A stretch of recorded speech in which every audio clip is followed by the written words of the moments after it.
Ako si Jesus Kristo, at ngayon ay buksan mo ng maigi ang iyong isipan at tanggapin ang katotohanan na magbibigay sa iyo ng kapayapaan habang buhay. Sa mundong ito, mayroon lang dalawang bagay na sigurado at hindi magbabago, ang pag-ibig ko sa iyo, at ang katotohanang lahat ay nagbabago at may kanya-kanyang panahon.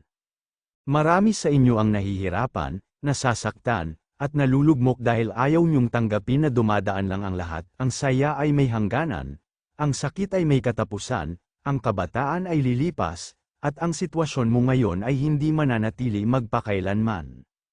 Mali ang pananaw na akala nyo ay ganito na lang kayo habang buhay.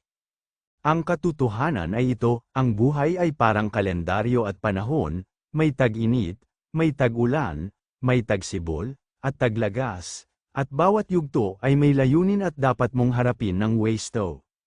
Sa mundo ngayon, nakikita nyo na nag-iiba ang panahon, nag-iiba ang uso, at nag-iiba ang mga tao, kaya bakit mo aasahan na ang buhay mo ay mananatiling pareho?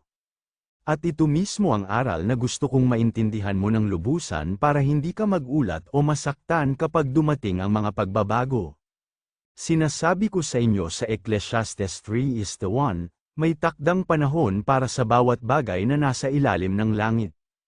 Ibig sabihin, may panahon ng pag-iyak at panahon ng pagtawa. May panahon ng pagkawala at panahon ng pagbabalik. Sa tunay na buhay, mapapansin mo na yung mga taong matatag at matalino, sila yung mga taong marunong makibagay at umintindi sa season o yugto ng buhay nila. Kapag taghirap, marunong silang magtipid at magtiis. Kapag tagsagana, marunong silang magbigay at magpasalamat. Hindi sila nagiging sobrang yabang kapag nasa taas, at hindi rin sila nagpapakababa kapag nasa baba, dahil alam nilang temporary lang ang lahat at lilipas din ito. Ang buhay ay parang pag-ikot ng gulong, minsan nasa ibabaw, minsan nasa ilalim, pero ang mahalaga ay alam mo kung paano humawak at manatiling matatag kahit umiikot ito.